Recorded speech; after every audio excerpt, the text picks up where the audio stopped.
বিসমিল্লাহির রহমানির রহিম। প্রিয় দেশবাসী, আসসালামু আলাইকুম রহমতুল্লাহি ওবরাকাতু। পৃথিবীর যে যেখান থেকে দেখছেন সবাইকে দ্রুত লাইভটি শেয়ার করার জন্য অনুরোধ করছি। আপনারা জানেন যে আজকের শেখ হাসিনার কয়েকটি কাজ ইতিমধ্যেই আলোচনায় এসেছে। তার মধ্যে অন্যতম একটি হচ্ছে তিনি আজকে প্রকাশ্যে বলছেন যে বাংলাদেশের শিক্ষার্থীদেরকে তিনি রাজাকার বলেন নাই। মানে এত মিথ্যে কথা শেখ হাসিনা বলতে পারেন, যা নিয়ে আসলে নোবেল পুরস্কার নয়, শুধু তার চেয়েও যদি বড় কোনো পুরস্কার থেকে থাকে সেটা তাকে দেওয়া উচিত।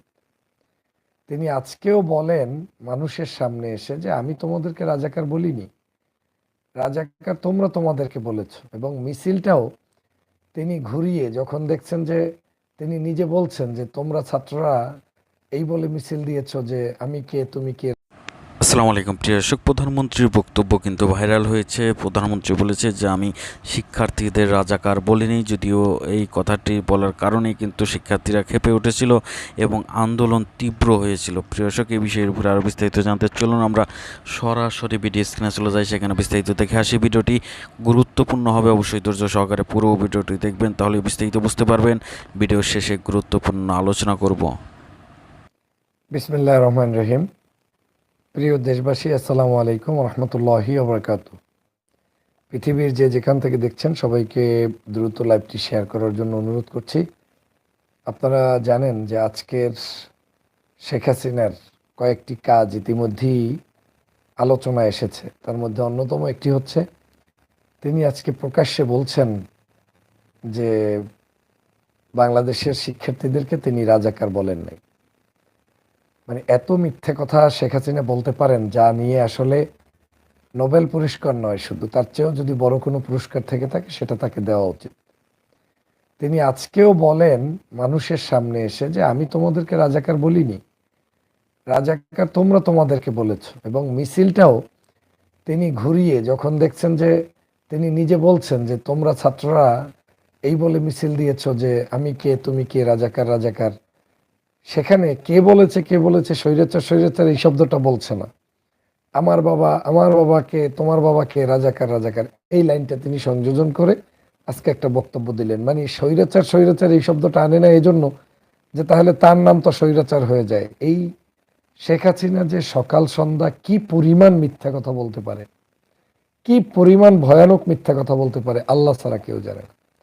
আপনারা নিশ্চয়ই জানেন এই যে শেখ হাসিনা যখন বলেছে রাজাকার শব্দ নিয়ে, তখন চায়না থেকে এসে তিনি সংবাদ সম্মেলনে স্পষ্ট করে বলেছেন, স্পষ্ট করে, আমার এখনো মনে আছে, যে তোমরা যারা বলছো যে কি বলে আজকে শিক্ষার্থীরা আন্দোলন করছে, এভাবে বলছে আজকে শিক্ষার্থীরা আন্দোলন করছে, কিন্তু মেধাবী কি শুধু তারা? মেধাবী কি এক দেশের মুক্তিযোদ্ধার সন্তানেরা মেধাবী নয়? মেধাবী কি শুধু রাজাকারের বাচ্চা নাতিপুতি? একদম ডাইরেক্ট রাজাকারের বাচ্চা বলেছে, আজকে বলতেছে রাজাকারের ছেলে পেলে। মানে বাচ্চা শব্দ দিয়ে যে কি মিন করানো হয়, কি গালি দেওয়ানো হয়, কি পরিমাণ কঠোরতা বোঝানো হয়, সেটা শেখ হাসিনা নিশ্চয়ই জানেন। জানার পরেও তিনি আজকের জাতির সামনে আবার নতুন করে বিবৃতি দিলেন। বিষয়টা হচ্ছে কি জানেন? বিষয়টা হচ্ছে এর পেটে আসলে কোনো কিছুই লুকায়িত থাকবে না। জাস্ট কয়েকটা দিনের জন্য তিনি ভ্যাগ ধরেছেন, জাস্ট পরিবেশটা একটু কন্ট্রোলে নেওয়ার জন্য। কিন্তু তার হৃদয়ের মধ্যে যা আছে এগুলা জাতির কাছে প্রকাশ করবেই। তার ভিতরে যে আপনাদের উপর একটা ক্ষোভ, সাধারণ শিক্ষার্থীদের উপরে যে একটা ক্ষোভ, এটা তিনি প্রকাশ করবেই। এটা আজকে দেখেন তিনি বিটিভিতে চলে গেলেন এবং আজকেও বিটিভিতে গিয়ে কান্নার রোল বসিয়ে ফেললেন। সেখানে গিয়ে একেবারে চেহারা সুরাত সব কিছু, মানে কান্না, দেখা যাচ্ছে যে শোকাহত, কত হাজার জানি বিটিভির কর্মী মারা গেল, এরকম একটা পরিস্থিতি। কিন্তু উনি জানলো না যে বিটিভির সামনে কত শত মানুষকে আওয়ামী লীগের এই পুলিশ বাহিনী গুলি করে হত্যা করেছে কিনা সে নিয়ে ওনার কাছে কোনো বিবৃতি নেই। মানে চূড়ান্ত একজন নাটকবাজ যদি যাকে বলে, এই নাটক এবং মিথ্যা কথার যদি সর্বোচ্চ পারদর্শী কোনো ব্যক্তি থাকে, তাহলে বর্তমান সময়ের জন্য এই শেখ হাসিনা, এবং যাকে প্রতিটা মুহূর্তে অ্যাওয়ার্ড দেওয়া উচিত, প্রতিটা মুহূর্ত। আপনি রাজাকারের বাচ্চা বলে আমাদেরকে যে গালি দিয়েছেন, বাংলাদেশে বারবার বলেছি, বাংলাদেশে কি কেউ এখন রাজাকার আছে? বাংলাদেশে কি এখন এই মুহূর্তে কেউ পাকিস্তানের মানে কি বলে আপনার প্রেতাত্মা আছে বাংলাদেশে এই মুহূর্তে যে সকল যুবকরা আন্দোলন করছে তাদের বয়স কি 25-26, কারো বয়স 35-এর উপরে কি কেউ আছে? 30-এর 32-এর উপরে কেউ আছে? কিন্তু নাই। না থাকার পরেও আপনি তাদেরকে কেন দিয়েছেন? আপনি মূলত গালিটা দিয়েছিলেন একটা ভিন্ন চিন্তা করে। শেখ হাসিনা, আপনি মিথ্যা কথা বলিয়েন না। আপনি গালিটা দিয়েছিলেন, আপনি চেয়েছিলেন আর একটা শাহবাগ তৈরি করবেন। কিন্তু বর্তমান প্রজন্মের এই লোকেরা সেই শাহবাগ আপনাকে তৈরি করতে দেয় নাই। আপনি এখানে ব্যর্থ হয়েছেন। আপনি চেয়েছিলেন মুক্তিযোদ্ধার কার্ডটা আবার ছেড়ে দিতে, আবার একটু খেলাধুলা করে কিছু মানুষকে মুক্তিযুদ্ধের সপক্ষের শক্তি, কিছু মানুষকে বিপক্ষের শক্তি এবং যুব সমাজকে তাল দিয়ে আপনি নিয়ে আসবেন যে যারা মানে সপক্ষের শক্তি দাবিদার করছে, যারা মানে চেতনার ব্যবসা করছে, আদতে তারা সত্যের পক্ষে না বা স্বাধীনতার পক্ষে না, সেই সকল মানুষদের সাথে এই সকল যুবকদেরকে মিক্স করতে চেয়েছেন। করে বিএনপি বিরোধী মত, জামাত, ইসলামপন্থী নাগরিকদেরকে একটা কোণঠাসা করতে চেয়েছেন এবং এই কোণঠাসার মধ্য দিয়ে নেক্সট 5 ইয়ার আপনি চালাতে চেয়েছেন। এই জায়গাটা আপনার বুমেরাং হয়ে গিয়েছে। এই জায়গাটা আপনার একটা বক্তব্য দিয়ে বুমেরাং হয়ে গিয়েছে এবং আপনি রাজাকার বলে এই মিছিল দেওয়ার সাথে সাথে সমগ্র রোকেয়া হল থেকে, বাংলাদেশের ঢাকা বিশ্ববিদ্যালয়ের বিভিন্ন হল থেকে আপনার আপনার এই শব্দচয়নের বিরুদ্ধে মানুষ তখন মিছিল করেছে। কেউ ক্যারি করছে না যে আমি রাজাকার, কেউ বলছে না যে আমি রাজাকার, সবাই বলছে তুমি কে, আমি কে, রাজাকার। কে বলেছে? স্বৈরাচার। এখন স্বৈরাচার বলেছেন, আপনিই তো স্বৈরাচার, আপনি উপাধিটা দিয়েছেন।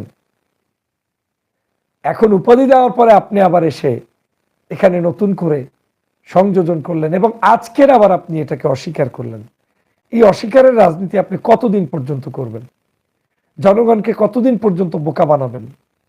বাংলাদেশের জনগণ মানে কি বুঝাতে চান আপনি? রাজাকার শব্দ দিয়ে আপনি কি বুঝাতে চান বাংলার জনগণকে আপনি সেই গালিটা দিলেন বা কেন? আর কেনই বা এখন আপনার এই পরিস্থিতির সৃষ্টি হলো? দেখেন, প্রত্যেকটা জিনিসের একটা মাধুর্যতা আছে, প্রত্যেকটা জিনিসের একটা শেষ আছে। সাধারণ শিক্ষার্থীদেরকে আপনি যতটা গর্ধব, গাধা মনে করেছেন, না, এই বর্তমান প্রজন্মের কোনো শিক্ষার্থী গাধা না। এই বর্তমান কোনো প্রজন্মই গাধা না। সবাই মানে শিক্ষিত, সবাই জানে, পড়াশোনা যারা করছে। প্রিয় দর্শক, আশা করি পুরো ভিডিওটি দেখেছেন এবং বুঝতে পেরেছেন যে কি পরিমাণ আন্দোলন চলছে এই কোটা আন্দোলনকে ঘিরে এবং সারা বিশ্ব কিন্তু এই বিষয়টি নিয়ে উঠে পড়ে লেগেছে। প্রিয় দর্শক, এর মধ্যে প্রধানমন্ত্রী যখন বলেন যে তিনি বলেছেন যে আমি ছাত্রদের রাজাকার বলিনি, ঠিক তখন থেকে কিন্তু আবারও উত্তল হতে শুরু করেছে। কারণ প্রধানমন্ত্রীর বক্তব্যকে ঘিরেই কিন্তু সারা দেশে উত্তল আন্দোলন শুরু করেছিল শিক্ষার্থীরা। প্রিয় দর্শক, এই বিষয়ের উপর আপনাদের মূল্যবান মতামত অবশ্যই জানাবেন। সবাই ভালো থাকবেন, সুস্থ থাকবেন। ভিডিওটি শেষ করছি। আসসালামু আলাইকুম।